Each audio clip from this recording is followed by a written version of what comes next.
I'm Frank Olivo, and you're watching Good Morning Brownsville, where news and information from Brownsville, Texas, and around the world arrive simultaneously. Now, happening as of late, we've been following several stories happening around us. Today, we celebrate a federal holiday. A narco has been released from federal custody. Free speech has been under attack worldwide. It is 7:32 a.m. in Brownsville, Texas, and we're following a developing story. The Gallegos family will go on trial tomorrow morning for fraud. You're watching Good Morning Brownsville.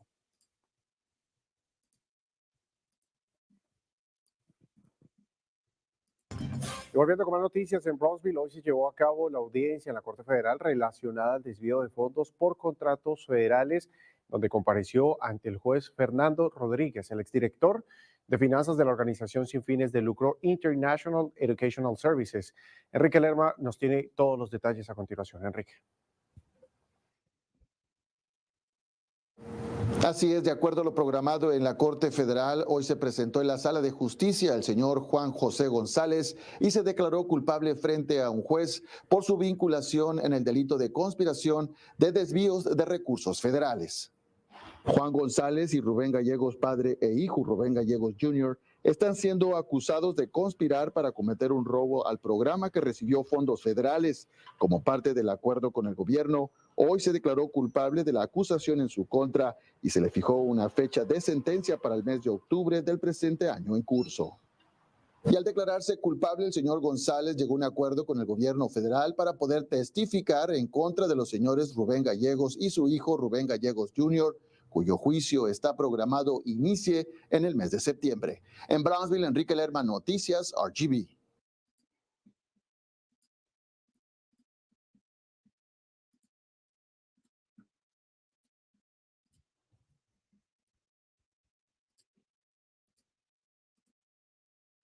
Labor Day is a federal holiday in the United States. It's celebrated on the first Monday of September due to honor and recognize the American labor movement and the works and contributions of the development and achievements of laborers in the United States. As we know, schools, banks are closed. It is recognized as a federal holiday.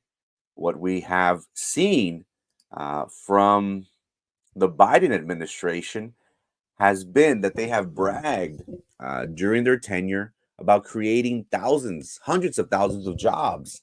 Last December, they reported creating over 300,000 jobs in 1 month. 2 months later, they slashed that number down to 43,000. This past January, they did it again. They claimed they created 350,000 new jobs. A month later, when the reports were published, they slashed that entire number by more than 120,000. Now we get word that the Bureau of Labor Statistics just admitted that more than 800,000 jobs that were supposedly created in this past year never existed. It's the largest downward revision ever by a full 300,000. It seems as if the Biden-Harris administration is full of smoke and mirrors. Now, living on a border town, we have always seen or felt the presence of the narco culture. The notorious former head of the Gulf Cartel in Matamoros, border city with Brownsville, Texas, and founder of the armed wing Los Zetas, which later split and caused a rift resulting in years of bloodshed, fighting in the state of Tamaulipas, has finally been released from federal custody. If we could remember, back in 2010, Cardenas Guillen was sentenced to 25 years in federal prison for drug trafficking, threatening federal officials, their families, and also money laundering. Now, with the release of Osiel Cardenas, many have questioned, will this bring stability back to the border cities of Matamoros, Brownsville, Reynosa, McAllen, as we have seen and heard from our neighbors on the other side of the border, many have seen the instability of our region. Many have argued and said that during the tenure of this this narco leader, our region saw some sort of stability. People felt safe to be out in the streets. With the release of Osiel Cardenas, will we see peace in our area? Now, let's not forget, he is a um, protected witness. He did testify, gave up numerous, if not hundreds of contacts, gave up over $50 million. And as you can imagine, in the narco world, a bounty has been placed on his head. His family is still in control of politics, of business on both sides of the border. But does it make sense for an individual who went through what he went through, spend his time in jail? Would he come back into that world? It doesn't seem that it will happen, but many have questioned with the release now of Osiel Cardenas. Will he come back?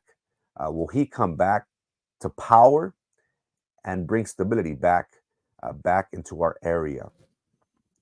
Something that has been happening as of late has been censorship. We are seeing tremendous attacks on the First Amendment freedoms that we value across the country. And this censorship has been seen at all levels, even at the government. Censorship is very, very troubling. We have seen tech giants that have lately been under the microscope, and it has got me thinking, is free speech under attack? Everything that we post, has that been under guard for many years?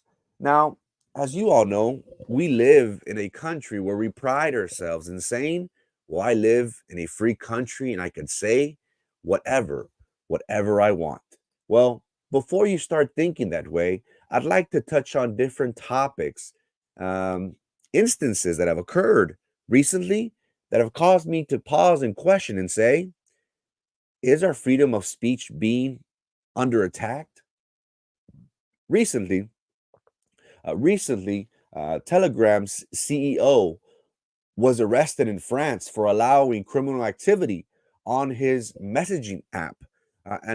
For those that are familiar with Telegram, it is an application that is encrypted, so to speak, and it allows individuals to have some sort of privacy. We saw last week how Telegram has been under attack. The CEO has been arrested. Now, is the powers that be trying to get control of these tech giants and having them comply? Twitter, which is now known as X, has been banned in Brazil after failing to meet a deadline, which was set by the Supreme Court judge to name a legal representative in their country. We have seen how Elon Musk has come out and stated that, hey, this is an attack on free speech. How can you ban a platform that individuals use to talk about life, to talk about their everyday problems? Let's not forget about President Trump and Elon Musk's interview a few weeks ago. Don't you remember that the European Union, they sent a letter to Elon Musk stating that, hey, we're going to censor you. We expect for you to refrain from this type of initiative. Now, why would a union feel so much threatened by Elon Musk interviewing the former president? Could it be because they're scared of something, for the people to know about what is going on? Now, recently, Mark Zuckerberg, and Facebook, he recently published a letter to the Committee of Judiciary regarding the government's pressuring him to censoring content. It reads, in 2021, senior officials from the Biden administration, including the White House, repeatedly expressed our teams for months to censor COVID-19 content, including humor and satire, and expressed a lot of frustrations with our team when we didn't agree. Zuckerberg says, I believe the government's pressure was wrong, and I regret that we were not more outspoken about this, and we're ready to push back if something happens again. Can you imagine how a tech giant is at the mercy of the federal government? The next time you say, I can say and do whatever I want. I live in a free country. As of late, that does not seem to be the case. If we see how tech giants have been under attack, Telegram's CEO was arrested in France for simply not giving the government access to the application. Mark Zuckerberg recently published a letter saying, yes, we were pressured to censor certain content from COVID. What does that lead us to believe? Elon Musk has been very outspoken as of late, and ever since he purchased Twitter, now X, we have seen how the powers that be have been targeting him. Will Elon Musk be next to be arrested? It seems that we're going that way, which is very dangerous.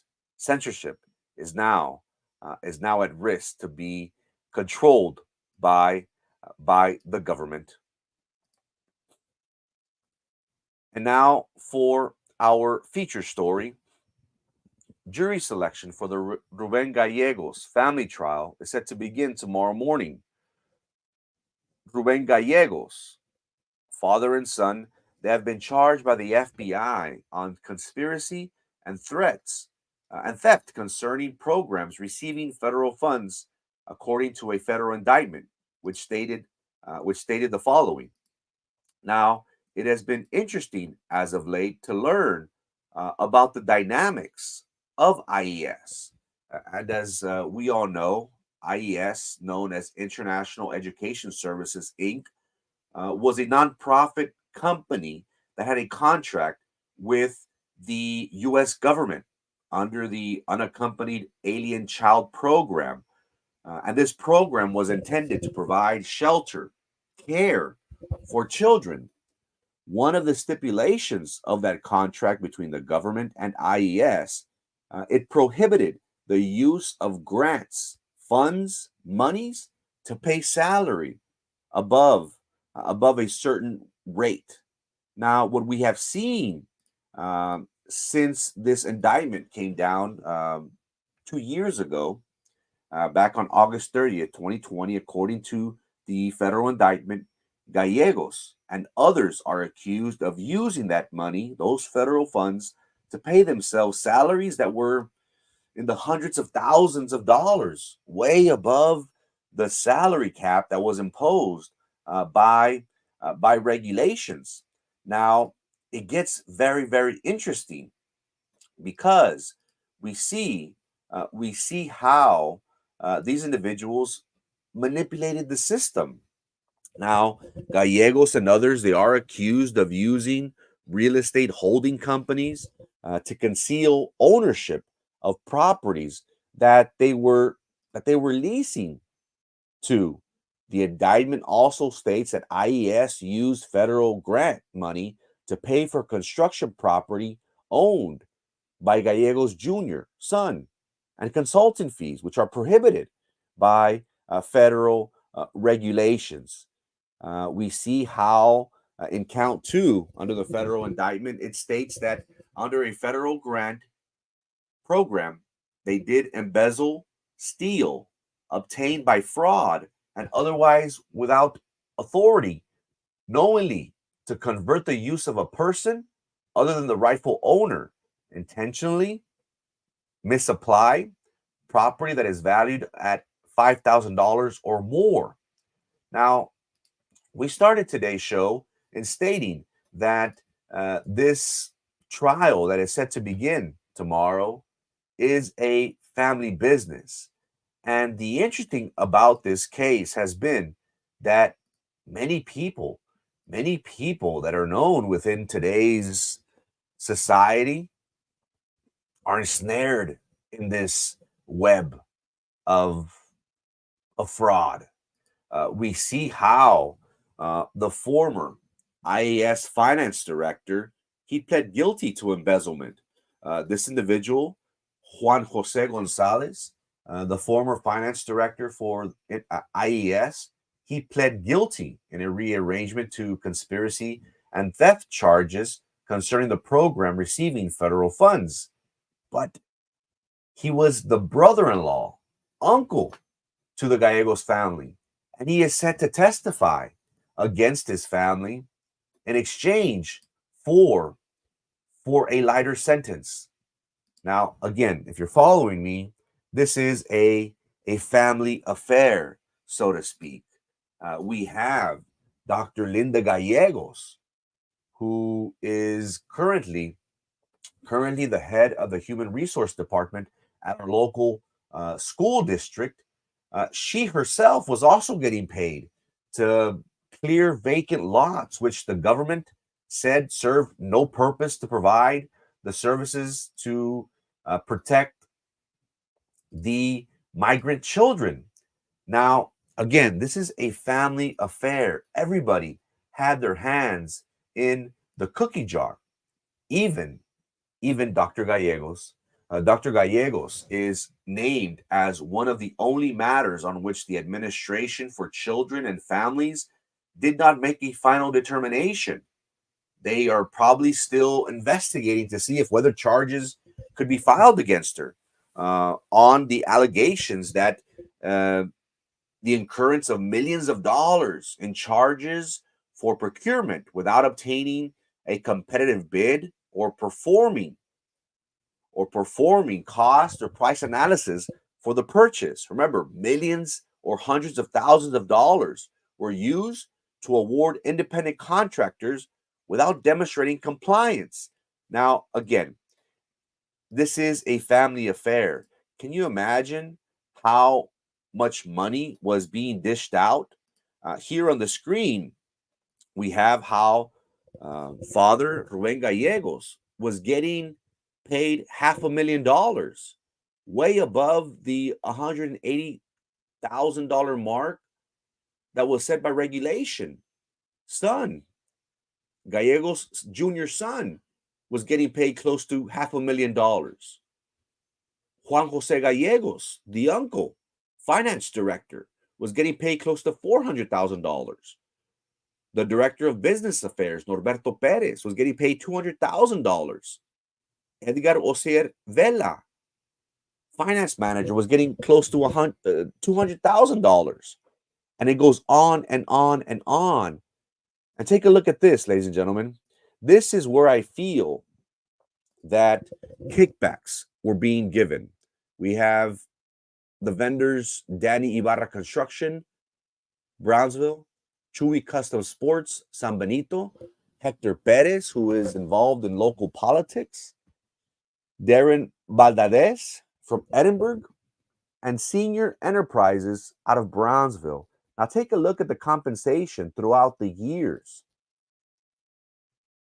Ibarra Construction, $3.8 million. Chewy Sports, $3.1 million. Hector Peña, $300,000. Darren Valdez for training, $140,000. And SR Enterprises for repairs and maintenance, $126,000. Now, again, this is a family affair. What is sad about this case has been that they probably would have gotten away with it if it wasn't for their greed.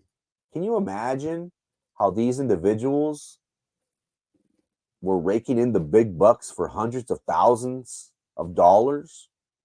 You're talking about a company that originated back in 1983, and they barely closed their doors 6 years ago. And it took the federal government years to testify. Again, this case will be very, very entertaining. This jury trial that is set for tomorrow, or jury selection that is set for tomorrow, will be very interesting because many names of local politicos, many of the elite will come out in this trial. Many people that we thought were rich, were great individuals, are going to be snared in this web of fraud. We have local representatives, senators, congressmen that abruptly announced that they would not seek political office, which got many of us thinking, these individuals have been in power for many years. Why are they finally stepping back now? Many said because due to health reasons. Well, we could understand that. But once we started hearing the rumblings of their dealings, it became a lot more clear that the federal government has been looking into their previous transgressions. Now, again, the jury trial is set for tomorrow, September the 3rd. The uncle, Juan Jose Gonzalez, will be testifying. He will be the government's main witness against father-son. Many important names will be coming out. And according to a source, this trial will be very, very entertaining. One of the federal government's witnesses, if not the main witnesses, just happens to be a chief of staff for a local politician. It makes you wonder, what is going on behind closed doors? It is no secret that many individuals use positions of power for their own personal benefit. This case has been one that hasn't been any different. This trial will alarm many of us and cause us to realize, now we understand why these individuals, these politicos, why their social media accounts have run dry. Why before they were donating hundreds of thousands of dollars, $10,000 to certain initiatives, why they're not being applauded. Tell me why. Gallego says that the school needs to change its name. That family is not worthy. A local blogger recently posted that memorabilia of the Gallegos name at the elementary, and again, a school is named after this individual, has been slowly been pulled. Is this a sign of what things are to come? That the inevitable is going to happen? That these individuals will face the wrath of justice? Only time will tell. And that, my friends, is the rest of the story. Labor Day. Today we celebrate. Labor Day. We talked about how the federal government did lie about the job creation that we find out to be false. Close to 100,000 jobs that were reported. Actually, it was all just smoke and mirrors. Osiel Cardenas Guillen has been released from federal custody. Many individuals are questioning whether he will bring stability back into our region. Now, this individual gave up a lot of information. A lot of his close friends are behind jail or killed because of his testimony. He gave the federal government close to $50 million. If you were Osiel Cardenas, would you come back to the city of Matamoros and reclaim your throne? Or would you simply bow your head and retire? At the end of the day, you are a government witness. You're a protected witness. You'll probably be relocated to another state and possibly live out his last days in safety, ultimately. Censoring free speech, what we have seen as of late has been that the tech companies have been under attack. Telegram CEO was arrested. Elon Musk is possibly the next individual that will be arrested. We've seen how Brazil has censored, blocked Twitter, now known as X, from their country. You can't access it without a VPN, of course. Mark Zuckerberg just recently published a letter to the Committee of the Judiciary where he states that the federal government under Biden censored content related to COVID. Now, can you believe that the federal government is actually doing that?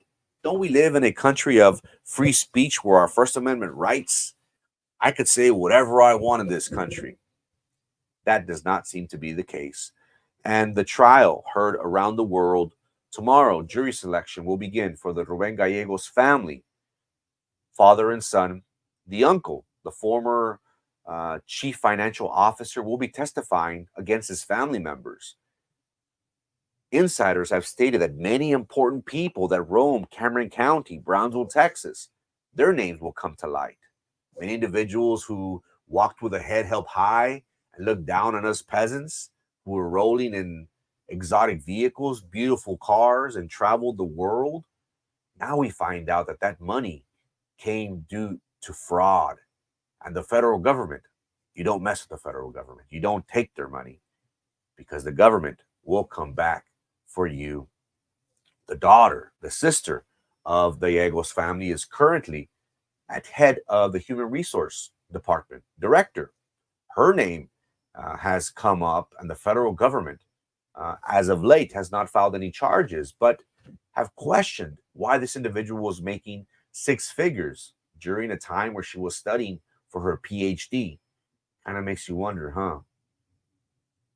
I guess crime does pay. It is 7:59 a.m. Monday, September the 2nd. My name is Frankie Olivo. This is Good Morning Brownsville, and I guess I'll see you whenever I see you. Ciao.